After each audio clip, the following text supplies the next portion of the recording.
నమస్తే, welcome to our channel. నేను సౌజన్య. AP CM Jaganmohan Reddy సామాజిక సాధికారత, సామాజిక సమానత్వమే ధ్యేయంగా మేము పనులు చేస్తున్నాము అంటున్నారు. అందులో భాగంగానైనా డాక్టర్ అంబేద్కర్ గారి విగ్రహం ప్రారంభోత్సవం జరిగింది. ఈ అంశానికి సంబంధించి మనతో మాట్లాడడానికి, వారి విశ్లేషణను మనతో పంచుకోవడానికి ఈరోజు మనతో పాటు ఉన్నారు senior journalist, senior political analyst CS Rao గారు ఉన్నారు. వారితో మాట్లాడదాం. నమస్తే అండి. నమస్తే సౌజన్య. ఏపీ సీఎం జగన్మోహన్ రెడ్డి గత కొన్ని రోజులుగా, అంటే కొన్ని నెలలుగా చూసుకున్నట్లయితే సామాజిక సాధికారత, సామాజిక సమానత్వం వాటిదే ధ్యేయంగా మేము ముందుకెళ్తున్నాము, దాని ప్రకారం మేము పనులు చేస్తున్నాము అంటున్నారు. అంటే ఆ భాగంగానైనా డాక్టర్ బిఆర్ అంబేద్కర్ గారి విగ్రహం కూడా ప్రారంభోత్సవం జరిగింది. ఆయన చేతుల మీదుగానే చేశారు. రక్తదాన శిబిరాలను పెట్టడం జరిగింది. అంతేకాకుండా ముసలి వాళ్ళకి, పెద్దవాళ్ళకి కూడా హెల్త్ క్యాంప్స్ కూడా పెట్టారు. సో వీటన్నిటిని చూస్తే ఇందులో సామాజిక సాధికారత, సామాజిక సమానత్వం ఎక్కడుందో అనేది వెతుక్కోవాల్సి వస్తుంది. మీరేమంటారు దీనికి సంబంధించి? సో ఒకటేంటంటే సామాజిక ఈక్వేషన్ లేదంటే సోషల్ ఇంజనీరింగ్, దీన్ని నమ్ముకొని జగన్మోహన్ రెడ్డి 2019లో గెలుపు అనేది సాధించగలిగారు అనేది ఐపాక్ ఇచ్చినటువంటి ఒక రిపోర్ట్ అప్పట్లో. కానీ ఆ సామాజిక ఈక్వేషన్, సోషల్ ఇంజనీరింగ్ అనేది ఇప్పుడు కొంత దూరం అయింది. ఆ ఈక్వేషన్ ఇప్పుడు పనిచేసేటువంటి పరిస్థితులు లేదు. ఇప్పుడు ఎమ్మెల్యేలను మారుస్తున్నారు. దాదాపు ఇప్పటికే 50 మందికి పైగా ఎమ్మెల్యేలని, ఎంపీలని కొంతమందిని మార్చేశారు. వీళ్ళల్లో ఎక్కువ భాగం ఎస్సీ, ఎస్టీ, బీసీలు మాత్రమే ఉన్నారు. రెడ్డి సామాజిక వర్గానికి సంబంధించినటువంటి వాళ్ళని పెద్దగా మార్చలేదు, ఒకళ్ళిద్దరిని మినహా.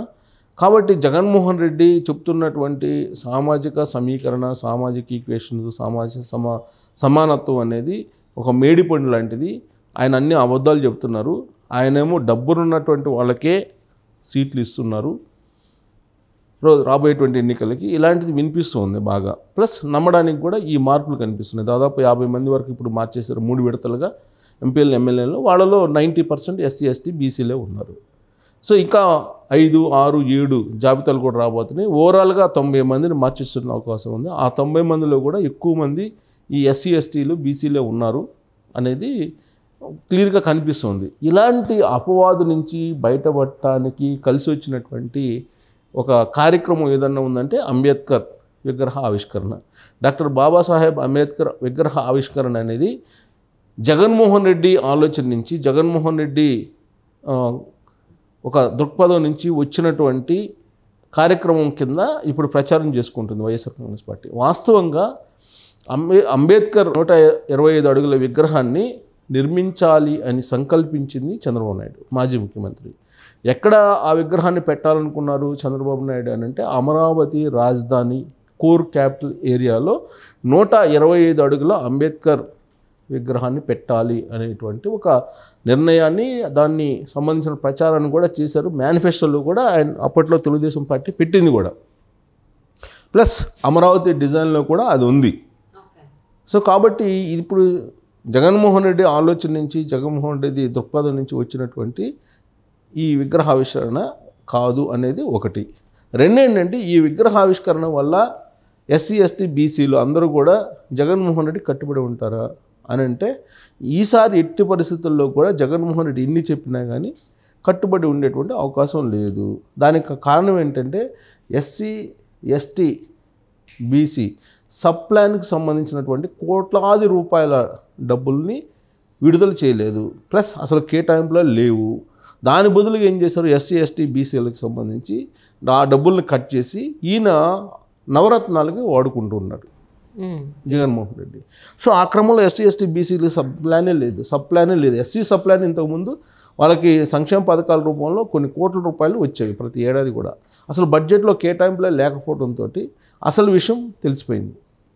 సో దాంతో నా ఎస్సీ, నా బీసీ, నా ఎస్టీ అనేటువంటి డైలాగులకి ఇప్పుడు ఆ సామాజిక వర్గాలు లొంగేటువంటి పరిస్థితి కనిపించట్లేదు. ఇదొకటి. రెండేంటంటే వాళ్ళకి డబ్బులు కేటాయించి సహాయం చేయకపోగా కేవలం ప్రచారం వరకు మాత్రమే ఈ వర్గాలను ఉపయోగించుకుంటున్నాడు జగన్మోహన్ రెడ్డి అనేది ఇప్పుడు రాజకీయ వర్గాల్లో చాలా బలంగా వినిపిస్తున్నటువంటి మాట.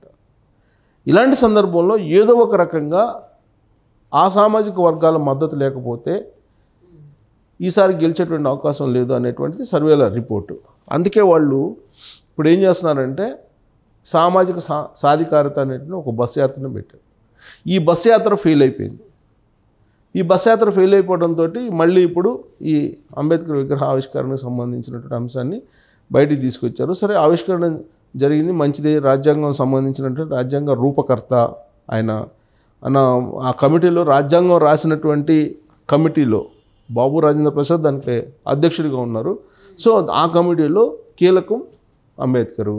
సో రాజ్యాంగాన్ని నిర్మించినటువంటి, రాజ్యాంగ నిర్మాతగా పేరున్నటువంటి అంబేద్కర్ని చాలా కాలం నుంచి భారతీయులందరూ కూడా గుర్తుపెట్టుకుంటారు. సో చాలా కాలంగా అంబేద్కరు రాసినటువంటి రాజ్యాంగాన్ని అమలు చేస్తున్నాము, మనకు రాజ్యాంగం ప్రసాదించినటువంటి అంబేద్కర్ అనే గౌరవం ఉంది అందరికీ, భారతీయులందరికీ.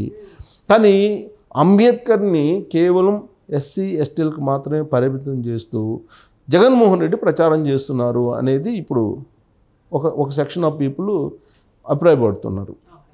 ఇప్పుడు అంబేద్కర్ రాజ్యాంగ నిర్మాత అంబేద్కరు అందరికి సంబంధించినటువంటి గొప్ప వ్యక్తి. సో అందరూ ఆయన్ని ఆరాధిస్తూ ఉంటారు, అభిమానిస్తూ ఉంటారు. పైగా ఆయన ఇచ్చినటువంటి బౌద్ధ తత్వాన్ని చాలామంది అమలు చేస్తుంటారు, బౌద్ధ తత్వాన్ని అమలు చేస్తుంటారు.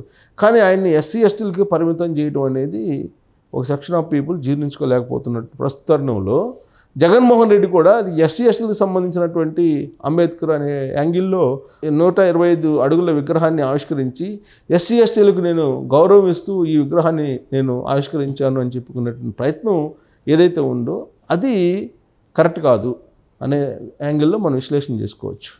ఎందుకంటే భారతీయులందరూ కూడా గౌరవించదగ్గ ఒక రాజ్యాంగ నిర్మాత బాబు రాజేంద్ర ప్రసాద్ ఆధ్వర్యంలో ఉన్నటువంటి ఆ రోజున రాజ్యాంగం రాసేటువంటి దాంట్లో ఈయన కీలక పాత్ర పోషించారు. కాబట్టి అందుట్లో ఆయన ఆ రోజు దళితుల పక్షాన ఏమేమి ఉండాలి, రిజర్వేషన్లు, వీటన్నింటిని పొందుపరిచినటువంటి గొప్ప వ్యక్తి అంబేద్కర్.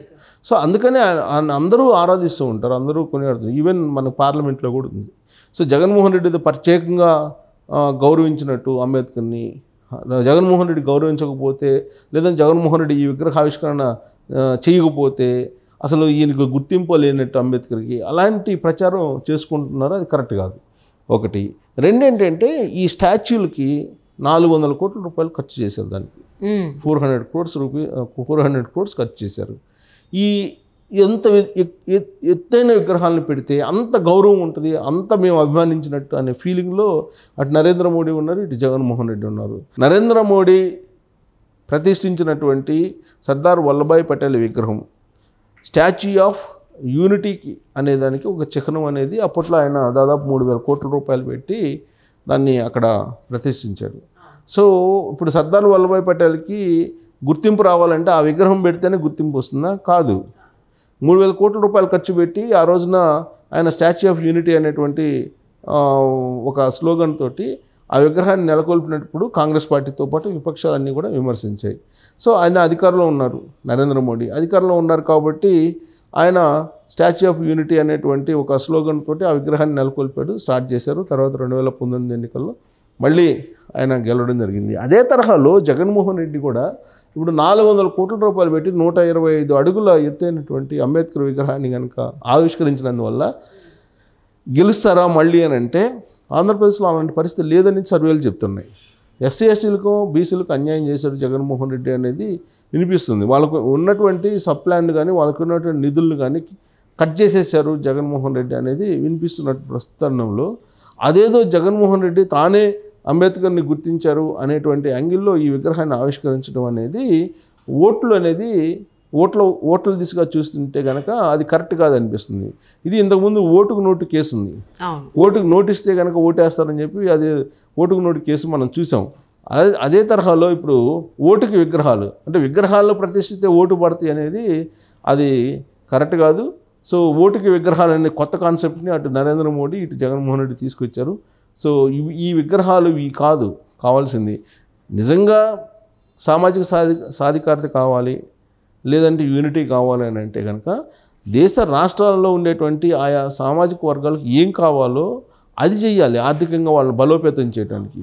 అలా అభివృద్ధి పదంగా వెళ్తే బాగుంటుంది కానీ ఎన్ని వేల కోట్లు ఖర్చు పెడితే 100 కోట్లు ఖర్చు పెడితే అంత గొప్ప అనేది కాదు కదా. సో ఆ విగ్రహాన్ని ఖర్చు పెట్టినటువంటి 400 కోట్లు ఆంధ్రప్రదేశ్ ఆల్రెడీ అప్పుల్లో ఉంది అని చెప్పేసి అని అన్నారు. సో దానికి ఏదన్నా వాడుంటే ఆయన ఆ హోదాకు ఉన్నట్టు బాగుండేది. సో అది కాకుండా ఆయన విగ్రహ ప్రతిష్టాపన చేయడం జరిగింది. ఇక్కడ అందరూ చేస్తున్నారు, నేను కూడా చేయాలనేటువంటి ఉద్దేశంలో. ఇంకా లేదంటే చాలా ఉద్దేశాలు కూడా ఉండుండొచ్చు. చూద్దాం. యాక్చువల్గా ఆలోచన చంద్రబాబు నాయుడు అసలు 125 అడుగుల అంబేద్కర్ విగ్రహాన్ని అమరావతిలో కోర్ క్యాపిటల్లో పెట్టాలనేది చంద్రబాబు నాయుడు యొక్క ఆలోచన. అంటే సంపదను తీసుకొచ్చి ఆయన పెడితే ఇలా మాట వచ్చేది కాదు. బట్ సంపద లేకుండా ఉన్న సంపదని అటు పథకాలకి ఇటేమో ఇలాంటి ఖర్చులకి పెడుతుంటే ఇలాంటి ఖర్చులు కాదు, రేపేదో ఓట్లు వేస్తారు ఎస్సీ ఎస్టీలు ఈ విగ్రహాన్ని చూసి అనే యాంగిల్లో పెట్టడం అనేది తప్పు. సో వాళ్ళు కూడా అనేది ఏంటి అంటే ఈ విగ్రహానికి పెట్టే బదులు మాకేమన్నా పంచచ్చు కదా, మాకు అభివృద్ధి పదంగా తీసుకెళ్ళడానికి ఏదైనా తీసుకురావచ్చు కదా, సంపదను తీసుకురావచ్చు కదా అని వాళ్ళు ఆలోచిస్తున్నారు. సో మరి ఎవరికి నచ్చింది వాళ్ళు చేస్తున్నారు. చేతిలో పవర్ ఉంటే ఏదైనా చేయడానికి పాసిబిలిటీ అనేటువంటి దానికి సంబంధించి. సో చూద్దాం ఏం జరుగుతుంది ఏంటి ఆంధ్రప్రదేశ్లో. And thank you so much for spending your valuable time with us. Thank you.